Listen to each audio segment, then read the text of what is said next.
Para mais uma leitura, então, do comentário Adolfo Sanches Vasques, Ética. Agora, uma introdução panorâmica, não é?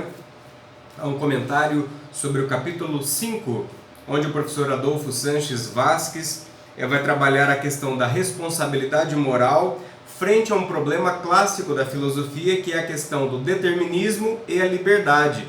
No capítulo anterior, o capítulo 4, ele já vinha trazendo essa reflexão acerca da liberdade humana diante da natureza, diante dos demais animais, né, que não são livres, como nós compreendemos a liberdade no ser humano, por exemplo.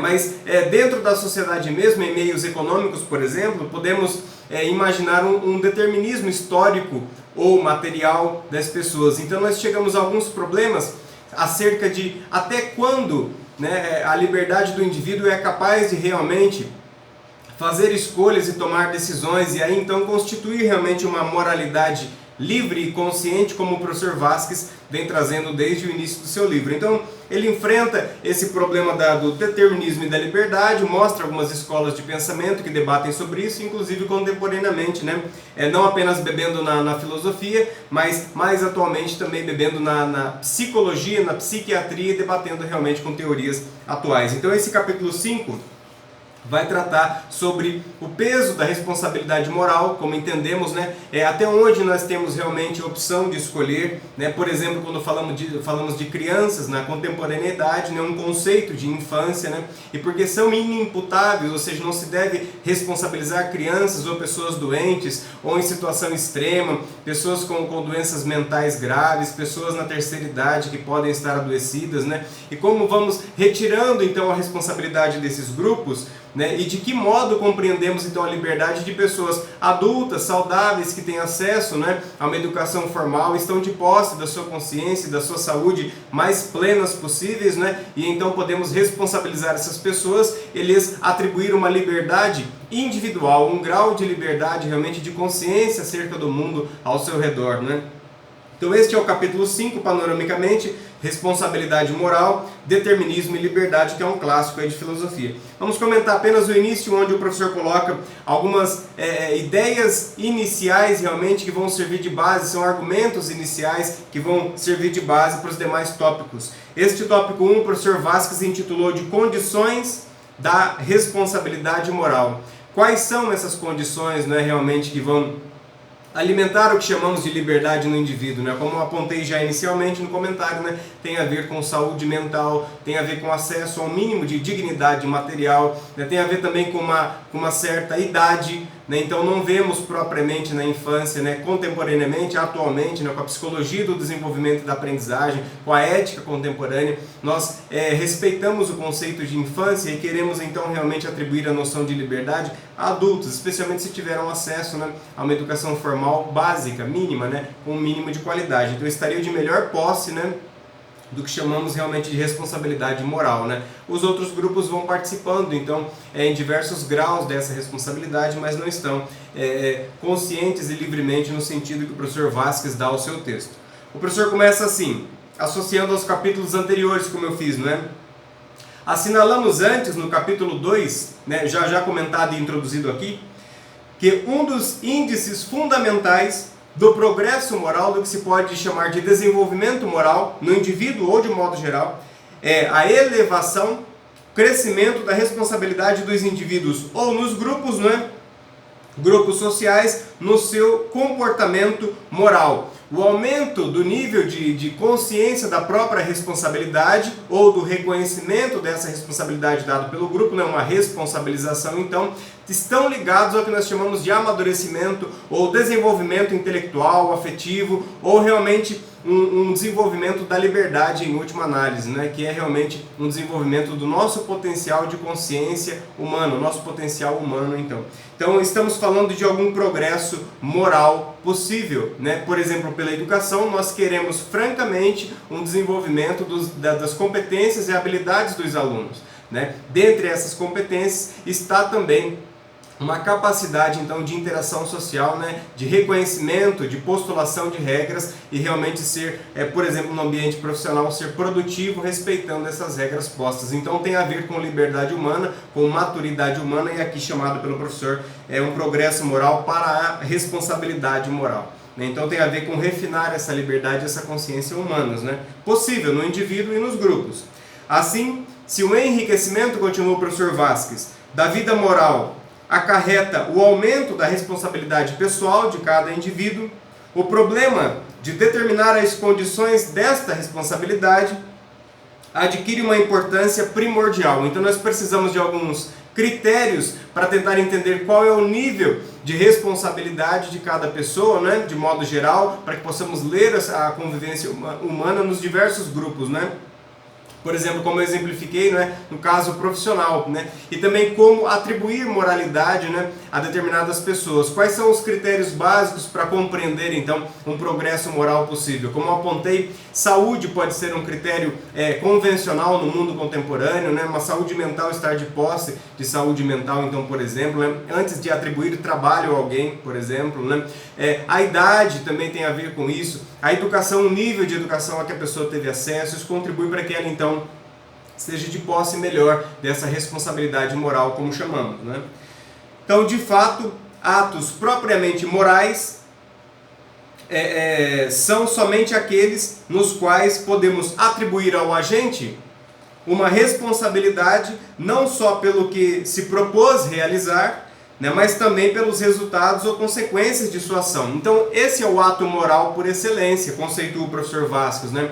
Tem que ser então atribuído a alguém que está de posse realmente, né, desse potencial de se responsabilizar, de uma consciência então daquilo que está fazendo, que teve a liberdade anterior ao ato de ponderar as opções, de conhecer essas opções, ver os prós e contras das opções nas mais diversas situações, né, e escolher então livremente a atitude a ser tomada, né?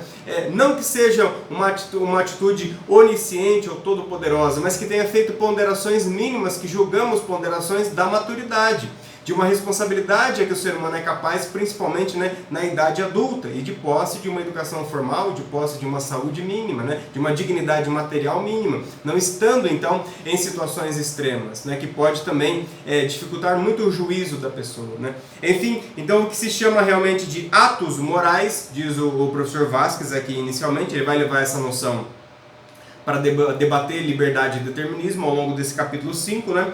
Atos morais são aqueles praticados por pessoas que estão responsáveis, estão de posse então da sua competência para a liberdade, da sua competência então racional, de consciência do que está acontecendo consigo e ao seu redor, minimamente, como eu disse, e não precisa ser então uma onisciência, algo de divino no indivíduo. Não é essa a posição mais ponderada contemporaneamente.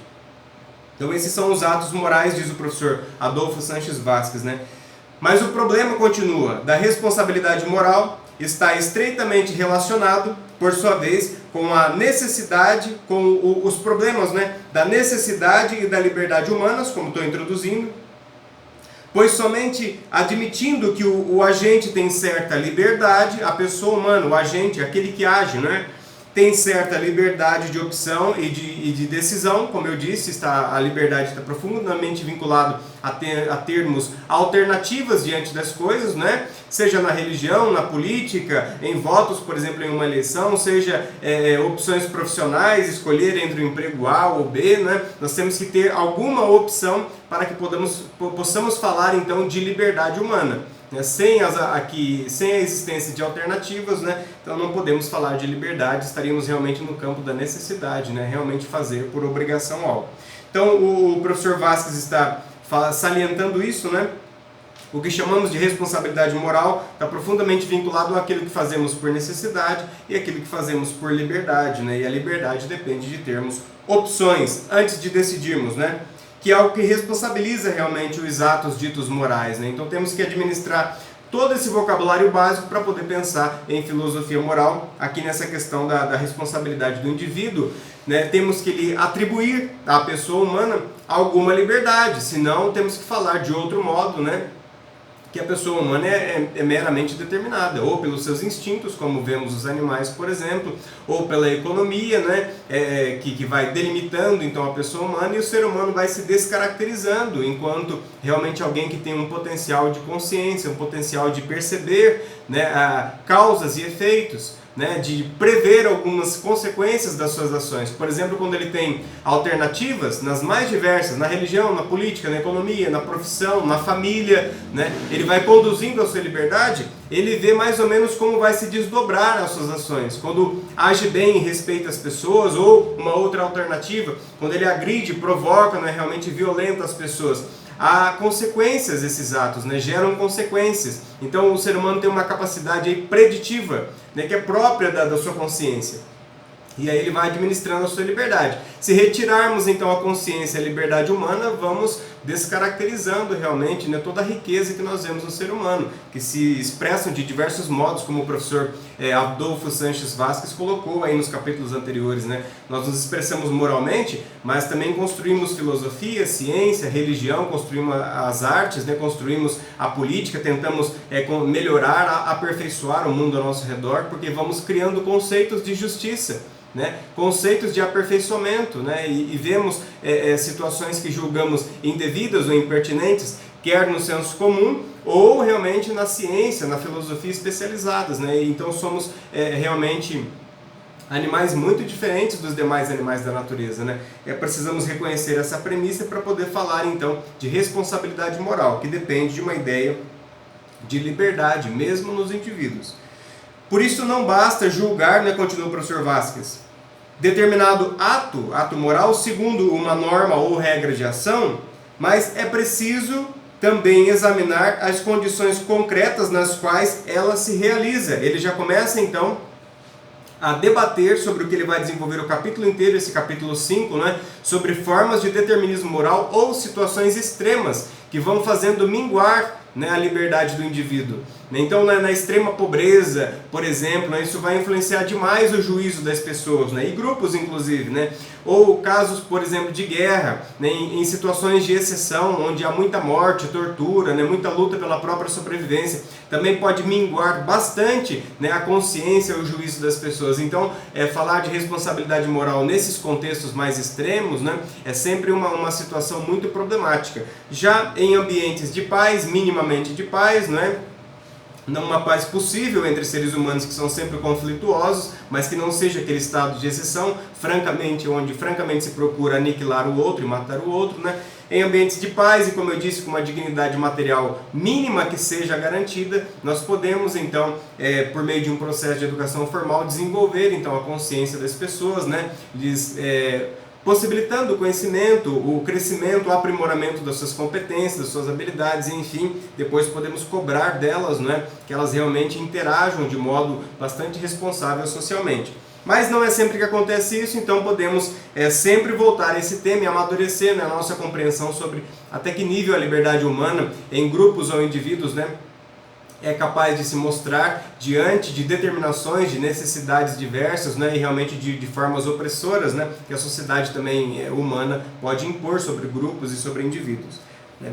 A fim de determinar então se existe, continua o professor Vasquez, né, a possibilidade de opção e de decisão necessária para poder imputar-lhe então uma responsabilidade moral. Assim, por exemplo, se poderá convir facilmente, né, que roubar é um ato reprovável. Exemplifica na prática o professor Vasquez, né? Roubar, né, é um ato reprovável, condenável moralmente, né, do ponto de vista moral. E tanto mais se a vítima é, por exemplo, um amigo. Então aquele que rouba do próprio amigo, da família, desrespeita o outro, né, está realmente cometendo algo condenável, historicamente condenável, né? O senso comum condena isso, as religiões condenam isso em diversos lugares, em diversos momentos, né? Porém há exceções, né? Vai continuar o professor Vasquez exemplificando aqui. Se as pessoas que roubam, então, porque estão em extrema necessidade, como eu disse, né, em miséria, em condições de miséria ou em condições de guerra, por exemplo, né, que infelizmente são muito comuns ao longo da história da humanidade. Então, nesses casos, ou se aquele que rouba, né, tem problemas mentais graves. Então são atenuantes, né, dessa condição do ato moral, e isso tem que ser considerado então quando falamos neste capítulo de responsabilidade moral. Então, se há necessidades que se impõem, a liberdade do indivíduo vai minguando bastante, né? E nós temos que pelo menos considerar isso, né, quando vamos lidar com as pessoas, né? Qual era o ambiente, né, que envolvia determinado ato, né, criminoso, determinado ato imoral que seja, né? Qual era o ambiente ao redor do sujeito? Era um ambiente extremo, né? Porque isso vai estimular o sujeito, vai diminuir as suas opções de escolha. E diminuindo as opções, como eu disse, né, desde o início, o professor Vasquez vai desenvolver isso nesse capítulo, né? Diminui-se também o potencial de liberdade do indivíduo, né? E não apenas individualmente, né? Ou quero dizer, um indivíduo em relação ao todo, mas um indivíduo com ele mesmo, né, como é o caso da saúde mental. Contemporaneamente, né, nós podemos falar de psiquiatria, de psicologia, né, qual era a condição do indivíduo diante dessas opções. Às vezes as opções existem, como por exemplo, né, pode não se estar passando fome, nem se estar em um momento de guerra, né? Então o que levou um indivíduo a roubar o próprio amigo, familiar e etc. de modo tão covarde, né? Nós temos que analisar também a condição da pessoa humana, né? E enfim, se realmente a pessoa não está em uma situação extrema e não está realmente, né, doente, mentalmente doente, por exemplo, não está em uma situação de necessidade, né? Então nós vamos descartando aquelas opções de determinismo social se impondo, né? Ou de determinismo patológico, de doenças se impondo sobre o indivíduo. Então chegamos a uma pessoa realmente que estava de posse, né, da sua liberdade, né? E não devia ter agido como agiu nesse exemplo do professor Vasquez, que é o caso do roubo, né? Que é um ato, constitui-se um ato moral, né, um ato que pode ser analisado a partir da moralidade, né, mas interessa à filosofia compreender então até que ponto há liberdade no indivíduo e analisar isso junto com o contexto social. Então, estas são as condições, né, para a gente conseguir imaginar então responsabilidade moral. Tem que pensar o sujeito humano e grupos, né, a partir dessa relação complexa entre indivíduo e sociedade, entre a parte e o todo, né? E imaginar também questões bastante atuais, como é o caso de saúde mental, além de problemas extremos, né? Como é o caso da pobreza, como é o caso do desespero decorrente de uma falta realmente, né, de atenção material mínima às pessoas, grupos, famílias, etc., né? Ou casos de guerra. Essas são as condições, então, que envolve uma administração da liberdade. Está sempre dialogando, então, com se ter opções, né, diante de si para escolher. Esse, então, é a introdução do capítulo 5, responsabilidade moral, determinismo ou liberdade, né? São alguns acenos aí para esses problemas tradicionais aí da história da filosofia, né? O livro Ética, do professor Adolfo Sanches Vasquez.